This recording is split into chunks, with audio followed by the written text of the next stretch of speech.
이런 위대한 일들이 어떻게 가능했습니까? 여기에 모인 한 분 한 분의 에너지가 모여서 그 누구도 해낼 수 없는 위대한 일들을 시작한 것입니다.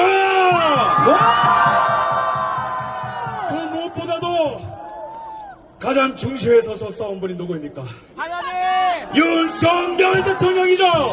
맞습니다. 부정선거를 타파하기 위해, 중국 간첩을 잡아내기 위해, 반국가 세력을 일거에 척결하기 위해 목숨 걸고 계엄령을 선포했고, 그것이 우리를 깨운 것입니다.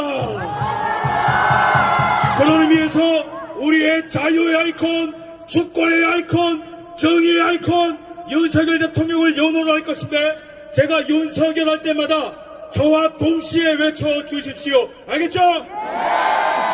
윤석열! 윤석열!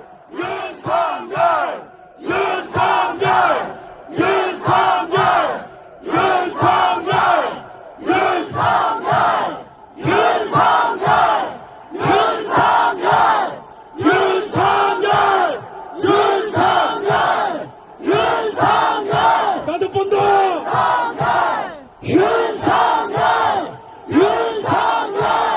윤석열!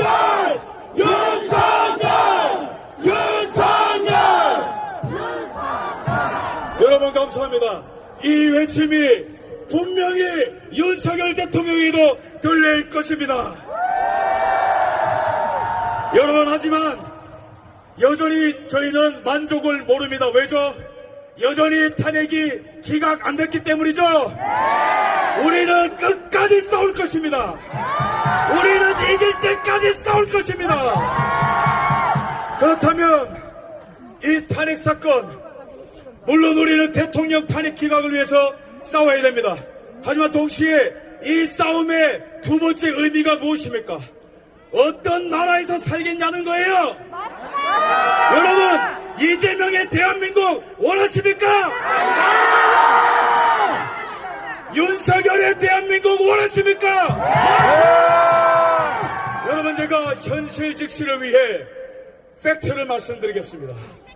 여러분, 이재명이 대한민국이 되면 어떤 현상이 나타납니까? 중국 간첩들이 바글바글 할 겁니다.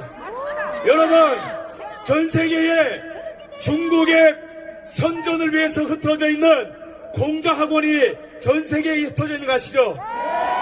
근데 전 세계에 공자학원이 가장 많은